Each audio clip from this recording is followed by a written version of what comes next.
This is a free download from the BBC. For more information, go to bbc.co.uk/podcasts.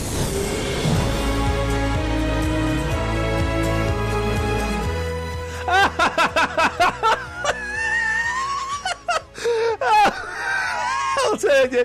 Oh, I'm sorry. I'm just laughing about some of the stuff you're going to hear in this week's podcast. It's funny, isn't it, Kelly? A bit. Catherine? Across beds, hearts and bucks. This is BBC Three Counties Radio.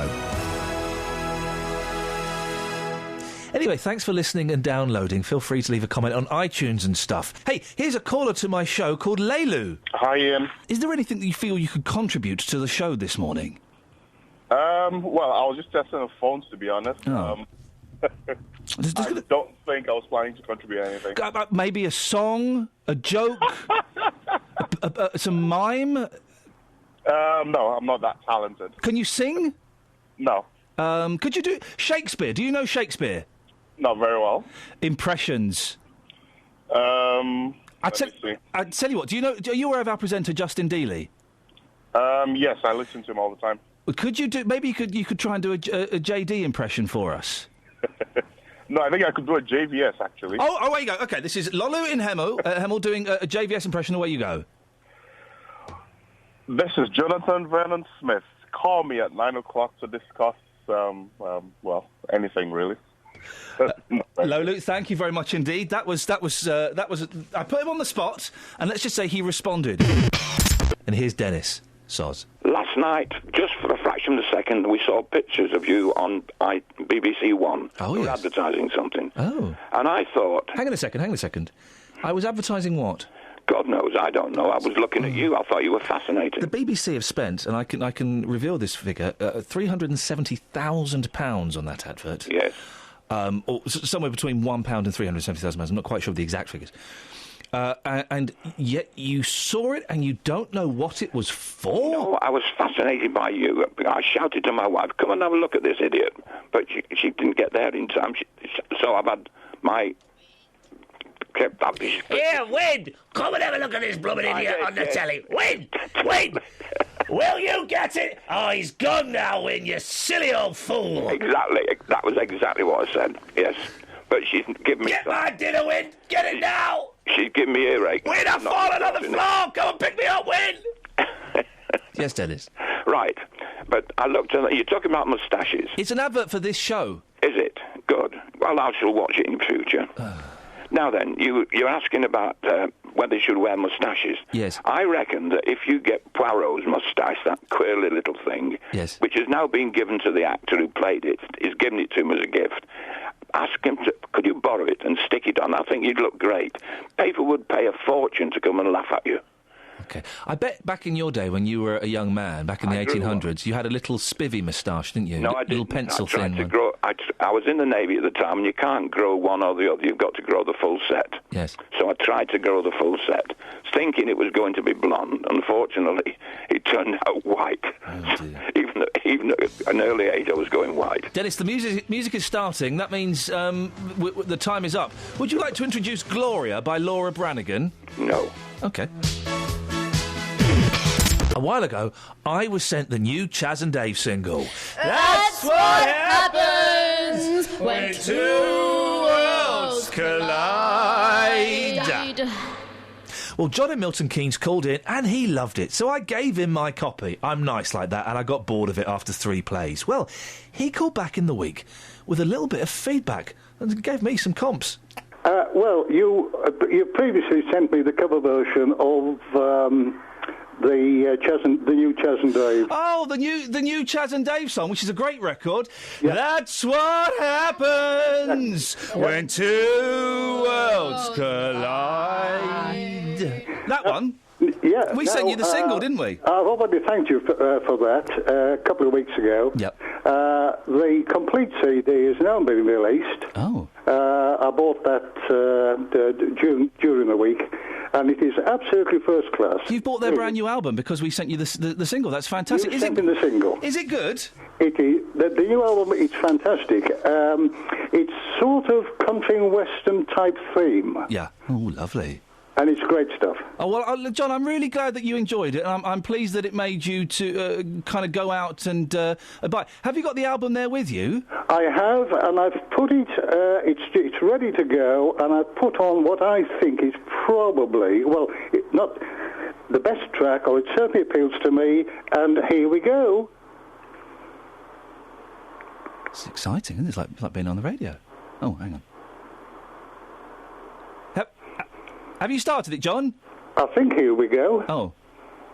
Oh, God. Oh, blimey. Hang on. Press play. Right, OK. Sounds like he's using our studio equipment. What's going on? I don't know. Bear with me. Hang on a second. All right, no worries. It's fine.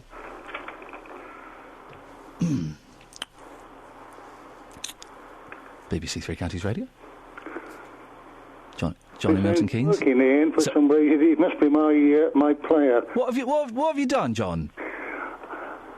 Can you bear with me? Well, yeah, sure. Why not? Yeah. Okay. No, in no rush.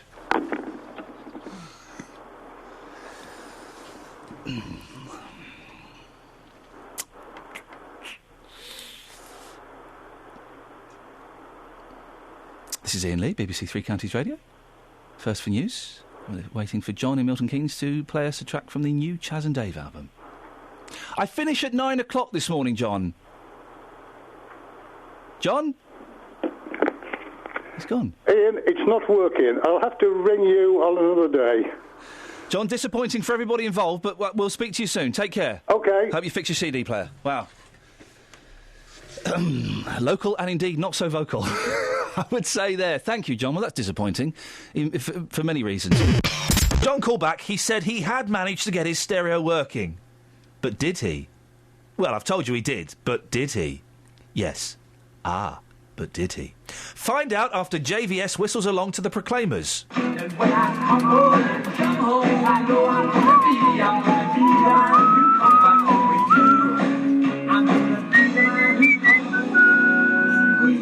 So, back to John.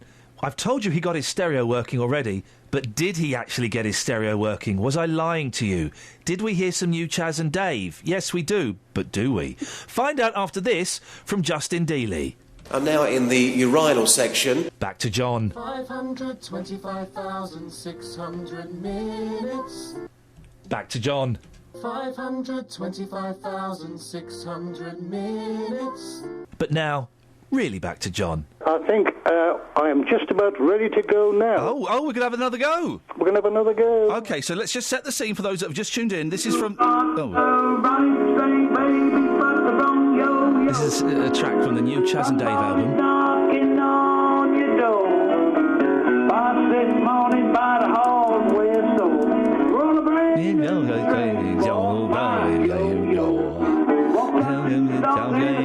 Don't know what to do. Gonna buy another thing and go to a public loo. Oh, I don't know. Cockney Barra boys. Oh, don't my darling's gone.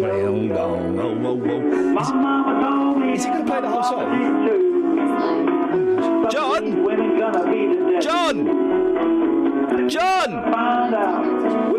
Sorry, Kelly. Take it up to travel. Well, I don't think we can let him play a whole song like this. I think there's some law about this. And also, let's be honest, why would we want him to? Quality's awful. Catherine, I don't know what to do. John! John! John! John! John! John! Can't hear you over the din. It's not a din, it's a good song, all right? It's loud, though. It is very... But his neighbours are loving it. Yeah, in some ways I wish he'd not been able to get the CD player to work. It's the instrumental break. John! John! John! John! Do you think he's doing a dance? He's doing a jig. John!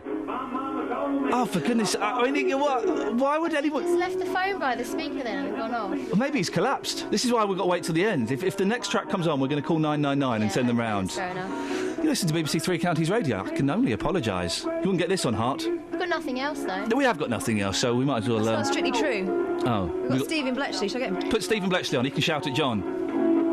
John! John! John! Oh, for goodness sakes. Why would anyone think this was a good idea? If we thought this was a good idea, we would have discussed this in programme meetings. John! actually a song? It's yes. Hang on a second. Here we go. John! Steve, can you shout at John? Steve. Hello. Can you shout at John? Go on. John! John! Sort your life out! John! Be yourself. Hang on a second. Here he comes. John! Well, how's about that then? How's about that then, pot pickers? Steve's on the line. Steve, what did you make of that? Oh, fantastic. Brilliant. Mate, hang on a second. Stay there. We've got another caller who wants to come on. I'm thinking maybe... Are you free about this time every day, John? Yeah, more or less. We could make this our album of the week. Dave's in Luton. Dave, you want to speak to John? Yeah, John, where are you? Hello, Dave. All right, mate. That was a nice piece of sound, mate. Yeah, Dave. In my opinion, it's probably I mean, they're all good tracks, but that's my favourite, quite honestly. Yeah. Have you ever met them? No, I haven't. You want to meet them, mate? Yeah. I have. Very good people.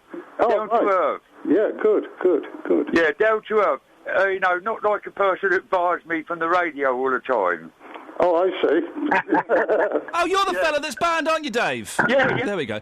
John, I appreciate that. Thank you very much indeed. Yeah, okay, yeah. So, I mean, if you want to hear the rest of it at some time... Yeah. Not all of this podcast is toilet, but this bit is. Now, Justin, you have been spending your time hanging out in men's toilets, and we thought, well, listen, maybe we can use this to our advantage. So we asked you the next time you did that to take a microphone with you. It's worked. You did? I did indeed. Why have you been looking into toilets? Well, at Dunstable Town Council, they are celebrating because the public toilets in Ashton Square, they have been awarded a platinum rating in the Loo of the Year Awards 2013. Fantastic. Now, that's awarded only to exceptional toilets.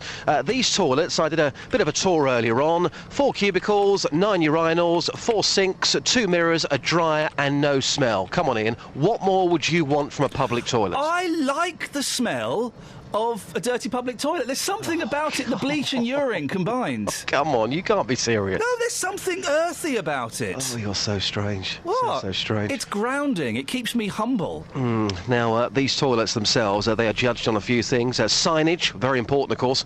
Maintenance, fixtures and fittings, cleanliness, security and management. As I mentioned, I did my tour earlier on. Ian, I've been hanging around these toilets, speaking to men and getting their views on just how good they are. Here's what happened. Okay. Good experience? Well, I don't go into a toilet to have an experience. It was okay. John, how's the experience for you in here? Very good. Yeah, honestly. Yeah. Well, yeah. Great feedback, thank you. Who you working for? I work for Ian Lee. Who's he?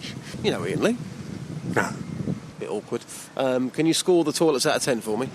Well, it's 10 out of 10. Go on. I'm a window cleaner.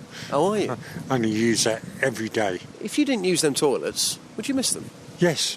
Almost like a friend to you? Yeah. Hi, sir. I'm from Ian Lee's show, BBC Three Counties Radio. You've just walked into an award-winning toilet. Would you describe this as an award-winning toilet? Well, I don't like all this. I want to call it silicone. Ah, right. But I could have made a better job of it, actually. Yeah.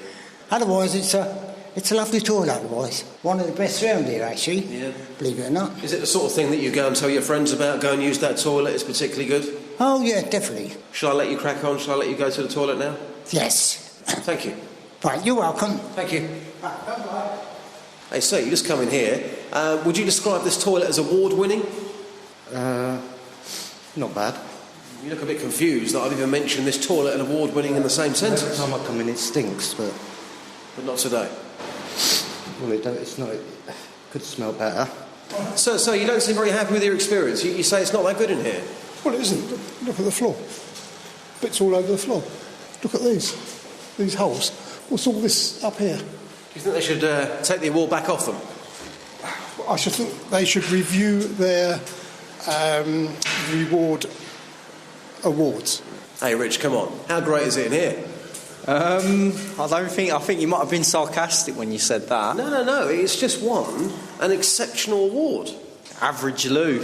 So what would make it an exceptional loo then? What make it exceptional? Yeah, I mean, if it's If I average. had to be picky, I'd probably say better flooring or something, wouldn't it? Yeah. Better flooring, I guess it'd probably be better. Are you a toilet snob? No, not at all. What's a toilet snob, Just? Well, probably somebody like that man there. You know, he goes into a public toilet. It's just won a national award, huge recognition, and there he is running down the floor. Who does he think he is? Now, I also spoke to Gary, who cleans the toilets. He was a very happy man. His top tip for toilet attendants is to keep on top of things. And I also asked him how he would be celebrating. He said to me he'll be celebrating with a nice cup of tea. Hey, Catherine, did I tell you I won an award the other day for doing wicked interviews with people? Really? You never mention it? Well, would you like to hear another feisty interview? I'll leave it, to be honest. No. Oh, yeah. Across beds, hearts and bucks. This is Iain Lee. BBC Three Counties Radio. Together. Do you remember that? NHS bosses were looking to reorganise services across Bedfordshire, Milton Keynes and Northamptonshire with the promise of treating more people at home or in the community. Oh, and downgrading some hospitals. Well, they've ditched those plans after a review, which we've discovered cost more than £2 million. And now it seems they're about to launch a new one, this time focusing on Bedfordshire alone. Well, Diana Blackman is Chief Executive of Healthwatch Central Bedfordshire, which represents the views of people in the area. Diana, £2 million is a waste of money, isn't it?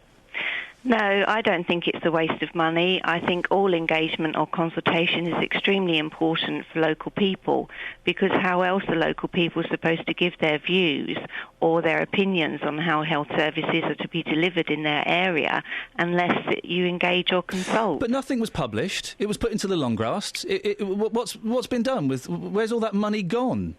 Well, you would have to ask the Healthier Together programme well, no, I'm asking where you, that money's gone. How can you defend the Healthier Together programme if there is no evidence of where that money's gone?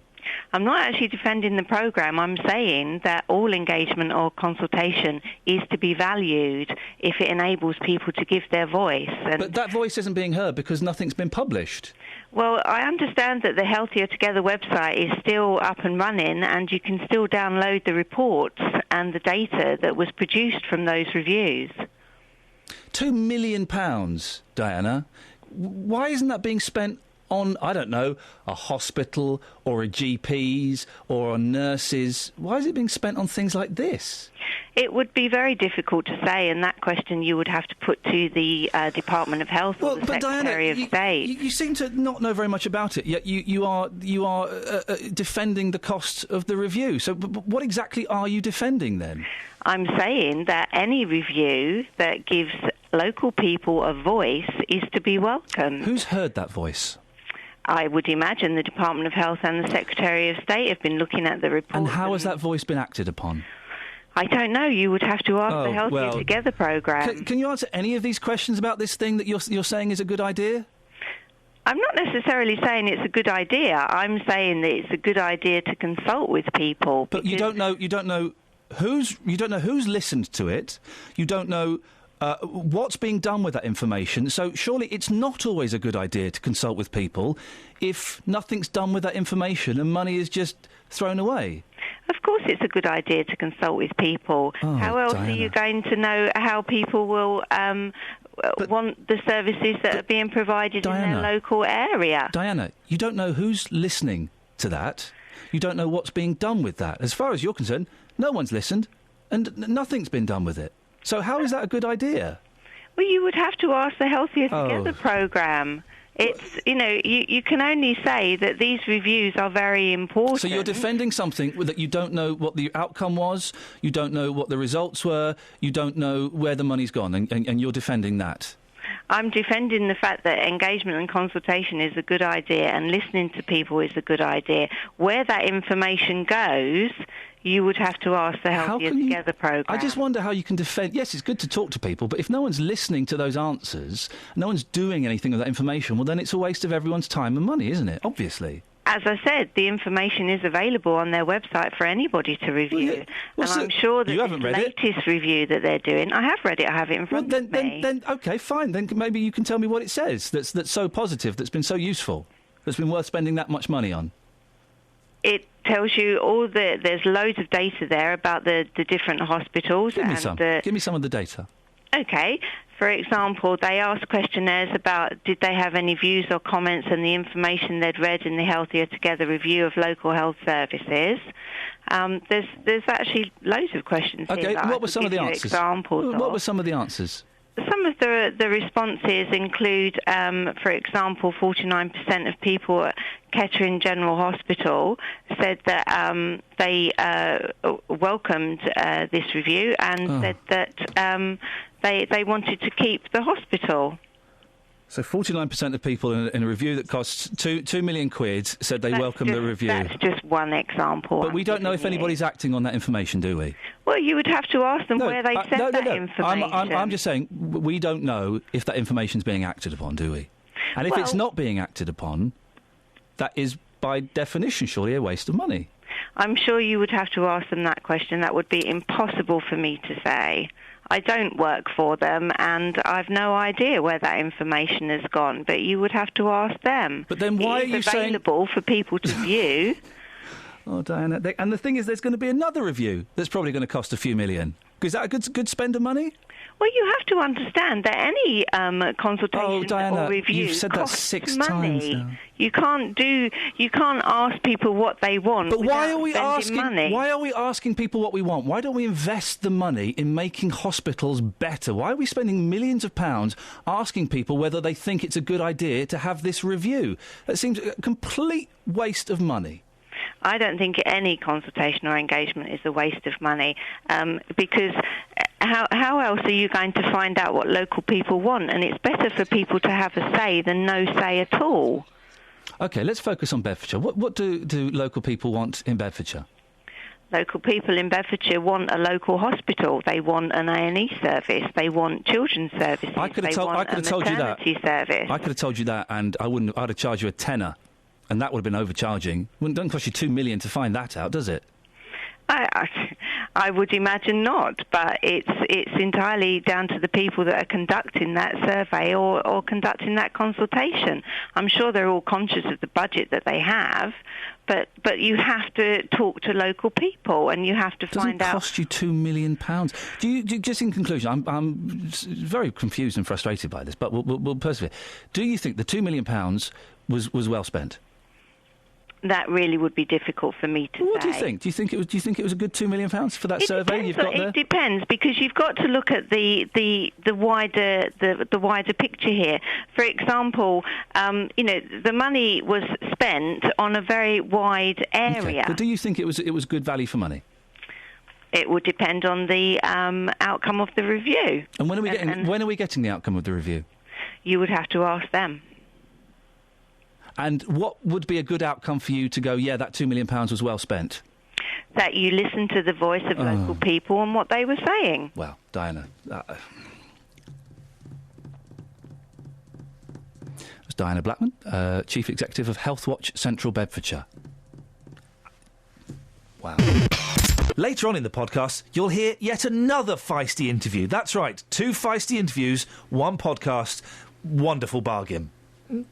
In the meantime, here's my impression of etiquette expert William Hanson talking about moustaches. Wearing a novelty moustache is really not advisable, especially if you have a serious job. I'm yet to see a man who looks better for growing the moustache, and I think a lot of men enjoy it, and I do as it means they can save time shaving in the morning. And here's William Hanson. That's absolute slander. I don't sound like that at all, Ian.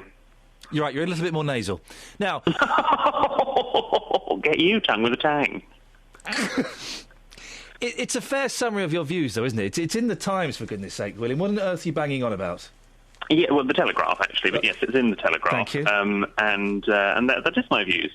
It does, I mean, November, it is, I must stress, and I cannot stress this enough, so please nobody phone in and get across on this point. It is a very worthy cause. However, there are other ways that you can make money and raise awareness for it than looking a little bit silly for a whole month. Now, listen, I'm kind of sitting on the fence on this one because I do get annoyed when the email goes around work. Hey, I'm doing Movember. Hey, I'm doing the marathon. Hey, I'm doing this. Can you spare a few quid? Oh, dear. But someone who feels very strongly about this is our reporter, Justin Dealey. Justin, you're through to William Hanson. Hanson, you are an absolute disgrace, aren't you? What are you talking about, Hanson?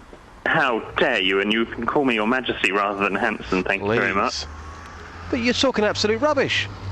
No, it's not rubbish at all. It's my opinion, and actually, I think anyone in their right mind will know that actually some stupid handlebar moustache. When you go and see your lawyer, and suddenly he's got a stupid handlebar moustache for the whole month of November, it's not necessarily a smart look. I think he'd treat you with more respect.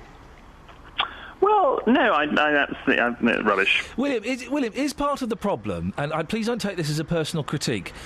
Is part of the problem the fact that you have bum fluff? You can't grow facial hair? How rude. My stubble and, beard area grows very, very quickly. And I can, this morning when I've shaved, even by 5 o'clock, it'll look like I haven't shaved because I've got so much testosterone in me. It grows very, very quickly. But I don't want to look like one of the village people, and so that's why I shave every day. OK, well, listen, Justin, you've been out speaking to people in Harpenden. What have they had to say? Yes, most people think that Hanson is talking rubbish. Here's what people had to say. Terry, how long have you had a tash for? 2 months. How does it feel to have one? Warm. So you wouldn't change? No. Because William Hanson, the etiquette expert, is saying that people like you, who have a moustache, when you go into work, you're not taken seriously. In your experience, what's happened since you've had this tash? Opposite, really. People actually come up and speak to me more. Seriously? Yeah, seriously. Where I had a younger-looking face, people didn't really take me that seriously. Now I look older, people take me more seriously. And just lastly, is that your partner behind us over there? It is, yes. She's not listening? No. How does she like it? She loves it. She loves it. I shaved it off once and she wanted me to grow it back. She's now obsessed. Yes. Terry, we like you. Thank you so much for your time. Appreciate it. That's right. Thank you. So you agree with William Hanson's views. Can you tell us why? I just think moustaches are out of date. So if you went into work today, you think you wouldn't be taken seriously? Probably not.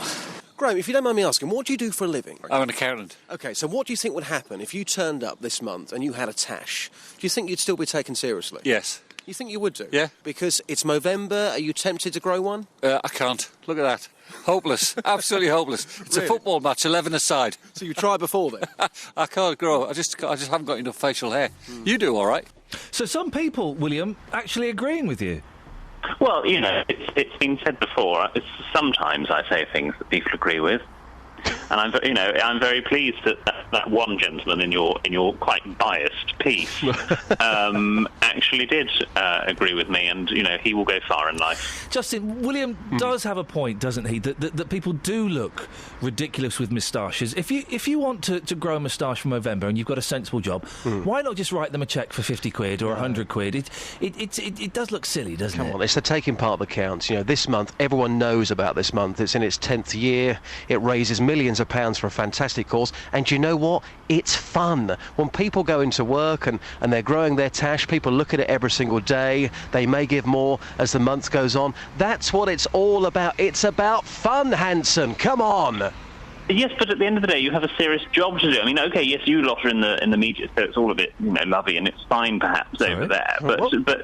But in a serious job, something like, where you have to wear a suit into the office. We spoke to an accountant there. He said to me, as an accountant, if I went into work and I had a tash, people would still take me seriously. He's an accountant. You can't get more serious than that, can you? Well, there's going to be an exception that proves the rule. But it's. I mean, the people that have moustaches 24/7 is perhaps, you are used to it. But all of a sudden, all these people that suddenly think, I can't be bothered to shave for a month, so let's call it Movember, and suddenly they've got a moustache. That is when it looks ridiculous. Ian, can we take this man out? Show him a good time. Oh, sorry. What does that mean? Come on. Let's take him out. Show him life. Listen, if what you two want to arrange on your own private time is up to you. Justin Dealey, thank you very much indeed. Here's me and my team talking... Why are we introducing each bit with here's this and here's that? That's very lazy. Well, you can say something else. Catherine? This is me and my team. Thanks. This is me and my team talking about how we could scam a ticket instructor on a train. All you need is an evil twin. I always get really nervous when the ticket inspectors come round on trains. I've been on trains a lot recently, and I always get quite nervous. And I can never find my ticket. Got it here, so, and I start feeling guilty. It's like when there's a police car behind you. I get that kind of guilt vibe going on. I don't know. Do you get that, Catherine? Yeah, a bit. The kind of the guilt. Yeah, and I feel like I know where my ticket is, but I have to double check, triple check as they're coming down the carriage. What I don't like, they did this to me last time I was coming back from Manchester. They woke me up. I was having a lovely doze, 2 hour, 15-minute train journey. I was having a lovely doze, and I was getting the prod. It's the old scam, though, isn't it? They either go to the loo or pretend to be asleep. No, a better scam is if you go on with your twin. Right. Only one of you buys a ticket. Yeah. So you go to one of the twin A, let's call him or her.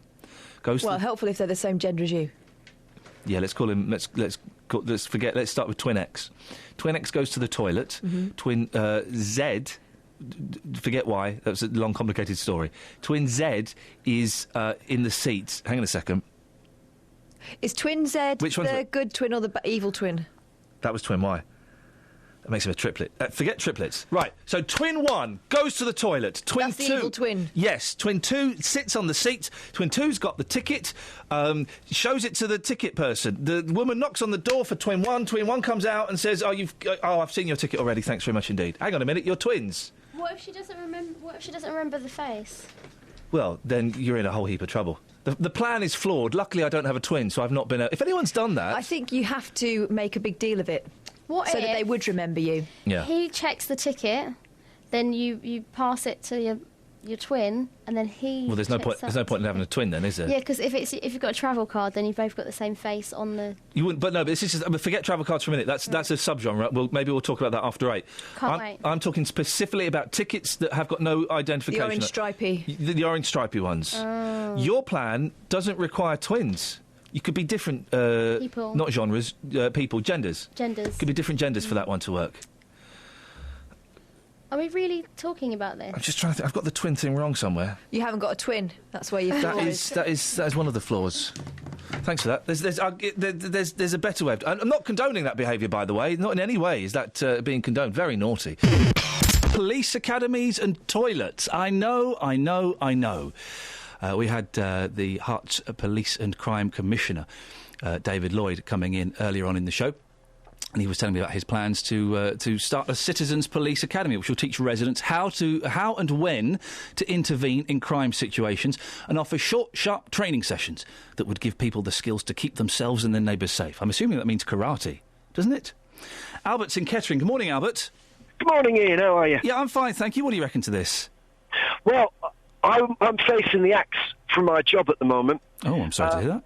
Yeah, it's been a long time coming, but I've spoken to you before in the past. But basically, I work in meat, and you remind us what you do in meat.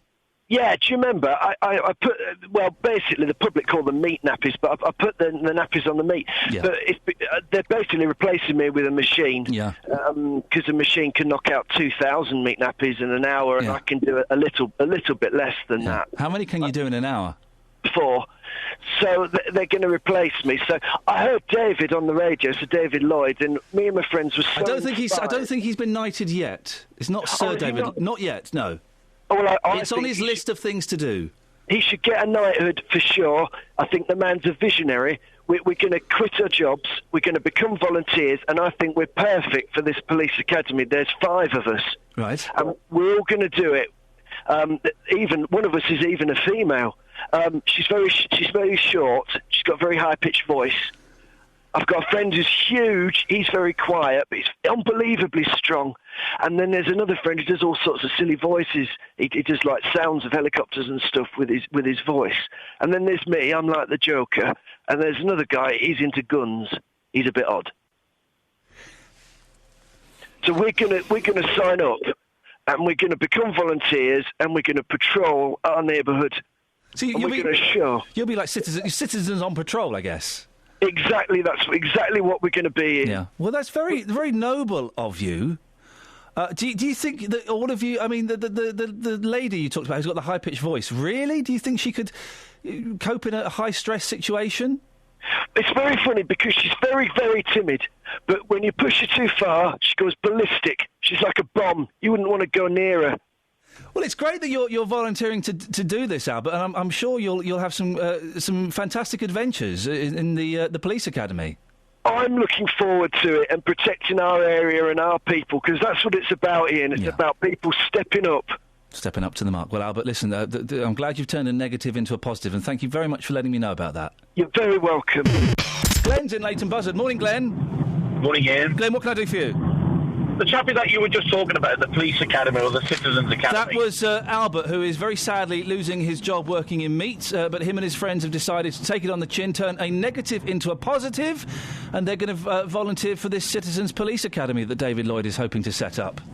But did you realise that the people that he described were people that were in the police academy films? Huh?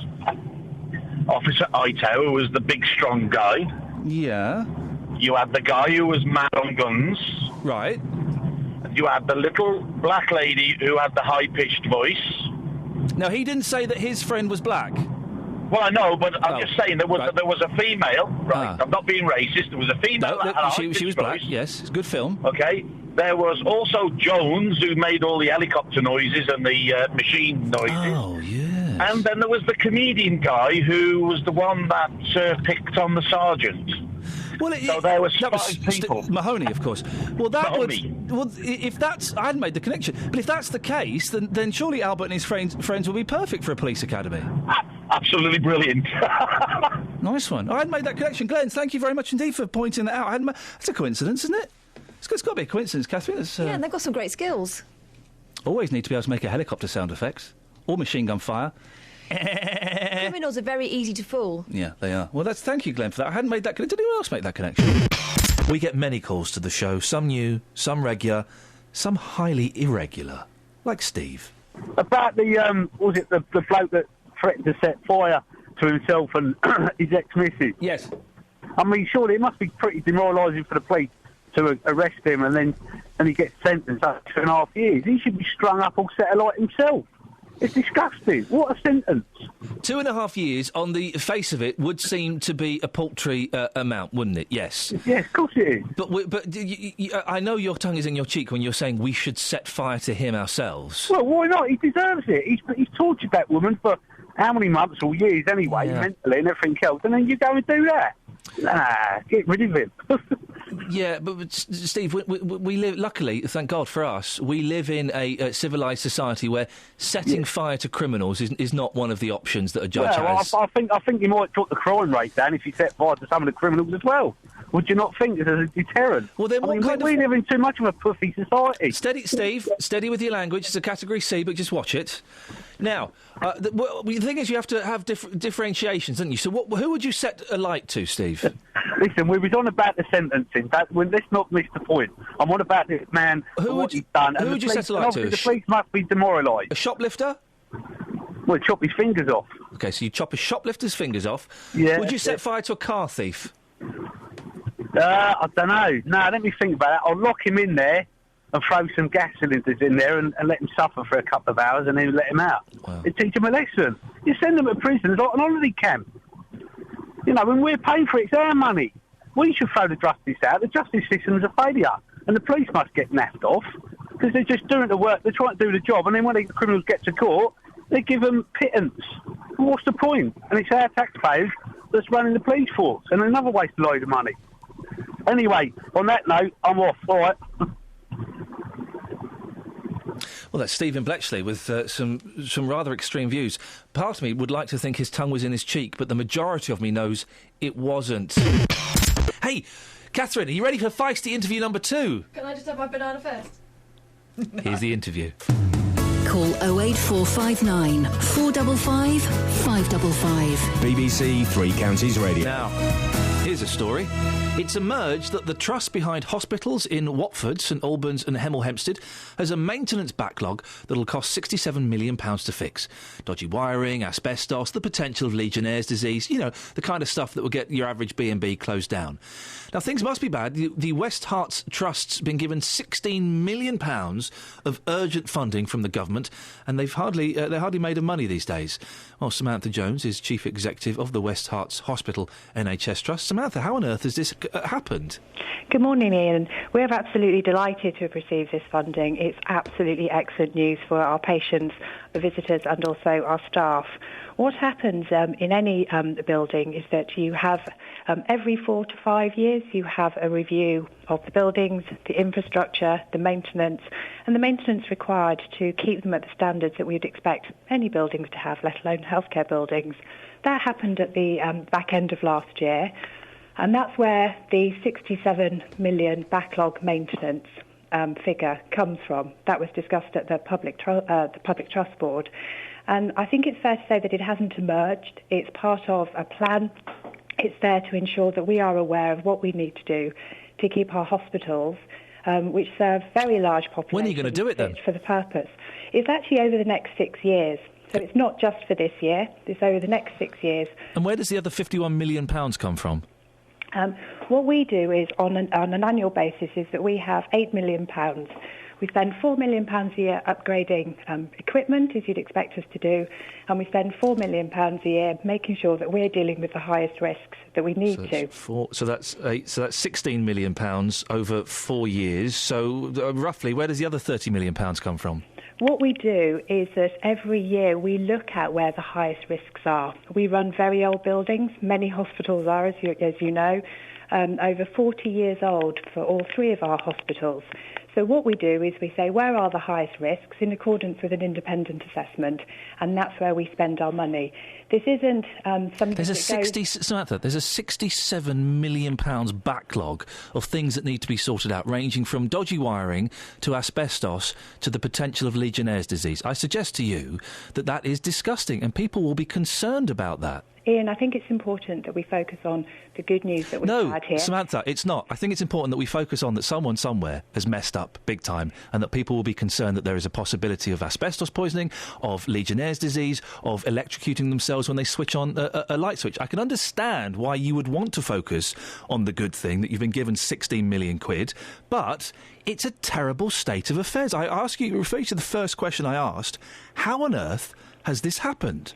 Over every year, we look at the maintenance that we require to run public buildings. This isn't specific to West Hertfordshire hospitals. To keep any building to the standard, the estate standard that we need to have, there will always be maintenance that's required. Well, why hasn't this maintenance been done then? What we did is we looked at, we are required to do every 4 to 5 years, and say, what do we need to do over the next 5 to 6 years to keep the buildings at the standard that we expect them to be? And that's what we did at the back end of last year. The 16 million... 67 million? The 16 million that we've been given is to deal with the highest risks that we have. So, as including upgrading our lifts, including the heat, steam and pressure systems. This is a lot of things that people won't see. It's behind the scenes. Legionnaire's disease you won't see either. Asbestos you won't see either. Dodgy wiring you won't see either. Exactly what we're dealing with as part of this 16 million. Surely, can I say, it sounds a little bit ridiculous that hospitals are checked every 4 or 5 years. Surely it's if I ran a huge building that lots of sick people came to, I would be maintaining it as I went along. I would be checking it every year. And we check every year. Then why have you only established this after 4 or 5 years, and you only established it last year? And what I said was that we have an independent assessment, as we are required. Well then, Samantha, to do. if you've been checking it every single year, how has a £67 million backlog been allowed to grow? If you're checking it every single year, you would have been aware of that, surely. And we are aware of it. Then how has it been allowed to grow? And that is why every year we spend our £8 million, prioritised by and with our clinicians to the areas of the highest risk. The independent assessment is done for every public building, and that's what we've done looking forward over How the next 4 has a to 5 £67 years. million backlog been allowed to happen? This isn't a case of it being allowed to happen. This isn't a case of something not happening. But it's something that hasn't happened because you have a £67 million backlog. You can't juggle those figures, Samantha. I'm not asking to. What I'm saying to you is that every 5 years or so we have an independent assessment. I know you're not answering the question. I'm confused. No, I am trying to answer the question, and I apologise if it's not very clear. We have this independent assessment building on the annual maintenance that we do and that we review. The independent assessment, like every organisation, including the one that I'm sure in the building that you're in, then has a maintenance programme. Some of it is backlog to get it up to the standard that it requires, and some of it is just doing the day-to-day and the routine. Which you've obviously not been doing. I've got to ask you, Samantha, a £67 million backlog, it would imply, if this has been discovered by the independent investigation, that your own maintenance has not been up to scratch. We review every year Well, it's not been up to scratch. You've missed 67 million quid's worth of work. That review builds on the £8 million that we spend every year. I think it is important to focus on the excellent news that we've been given additional funding. Samantha, with the greatest of respect, that we submitted. With the greatest respect, I can understand why you would want to focus on the excellent news that the cash-strapped government is giving you 16 million quid for work you've not carried out. But I and the listeners who use the hospital would like an answer to this question. I think if you're assessing the hospital every year and spending 4 million quid on it, how your assessments must be flawed to allow a £67 million backlog of maintenance to build up. This isn't a case of allowing a backlog maintenance to build up. OK, well, a backlog has built up, whether it's been allowed to or not. Your systems of checking every year are flawed. £67 million needs to be found. £8 million a year is what we have and what we are given routinely to deal with. Well, then you're in trouble. If that's all you've got, plus this 16 million, you're in trouble then, because you've got to find 67 million. What we do need to do, and this links to as part of our clinical strategy, is ensure that the services that we provide are in buildings that are fit for purpose for the future, in full agreement of that. This is very good news about dealing with the risks that we have. It is great news that we now know that if we come to one of your hospitals, there is a chance that we may catch Legionnaire's disease. That's great news. Iain, I think it is important to understand that the money we've been given is because we are dealing with the risks that you identify. This is part of us being open and demonstrating where those risks are and the improvement work that we are actually doing to make sure those risks are minimised for patients. Did any of your annual assessments pick up the risk of Legionnaire's disease? Yes, they did. When was that first picked up? Year on year for the last few years. How many years ago was Legionnaire's disease recognised as being a possibility? Like any old building, we have that information, and I'm very happy to share it with you. Then please do. How many years ago was Legionnaire's disease first recognised in your hospitals? I will get that information for you, But years ago? Iain, what we do every year is that we deal with those risks. I think it is important that you note that the £4 million that we spend every year on dealing with the high risks for any public building, like the ones that we have, reduces the risks to patients. If Legionnaire's disease was recognised, let's be generous and say 4 years ago, why wasn't it treated then? It has been treated. It continues to be treated. As I'm sure you are aware, it isn't just something that you can deal with once unless you can have a brand new building, which of course is what we'd all like to have for our healthcare facilities. We deal with it every year. We minimise the risks that we have. It isn't something that goes away just when you deal with it once. Why are other trusts in Hertfordshire better at maintaining their buildings? I think what you'll find is every organisation, not just the healthcare organisations, has an independent assessment that's done every year to get to the standard that we want and deserve for our patients that we serve, is keeping it at the level that's required. So here, the independent has demonstrated, I am publicly saying these buildings are old. Everybody knows that when you look at the 3 hospitals that we cover. We want to make sure it's fit for the next 6-10 years, and that's what this work is doing. Are you letting things go because of the health campus?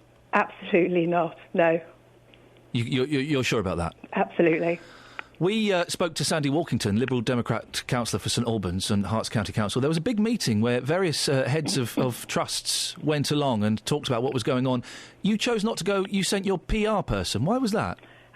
Actually, what had actually happened was that I'd met with the chair of the scrutiny committee the previous week. I'd been through the information with him.